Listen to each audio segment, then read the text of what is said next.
नमस्कार सर्वांना. आज नवरात्रीचा 9वा दिवस म्हणजे नवमी.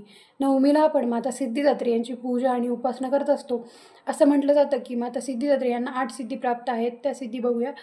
एक अनिमा, महिमा, गरिमा, लघिमा, प्राकाम्य, प्राप्ती, इशित्व आणि वशित्व या 8 सिद्धी त्यांना प्राप्त आहेत. तसेच भगवान शंकरांनाही या 8 सिद्धी माता सिद्धिदात्री यांच्याकडूनच प्राप्त झालेल्या आहेत. म्हणून भगवान शंकरांना अर्धनारेश्वर असंही म्हटलं जातं. तर स्वरूप बघूया आपण माता सिद्धिदात्री यांचं. त्या चतुर्भुजा आहेत, त्या कमळावर बसलेल्या आहेत. त्यांच्या एका भुजेत गदा, एका भुजेत चक्र, एका भुजेत कमळ आणि एका भुजेत शंख अशा या 4 भुजा आहेत. त्यांचे स्वरूप अगदी तेजस्वी, दिव्य आणि शांतीने भरलेलं आहे. तर त्यांच्या याच स्वरूपाची आजच्या दिवशी नवमीच्या दिवशी पूजा आणि उपासना केली जाते. तसेच कन्यापूजनही आजच्या दिवशी केल्याने शुभ असते. त्यामुळे सर्वांनी माता सिद्धिदात्री यांची नवमीच्या दिवशी प्रार्थना, उपासना नक्की करावी.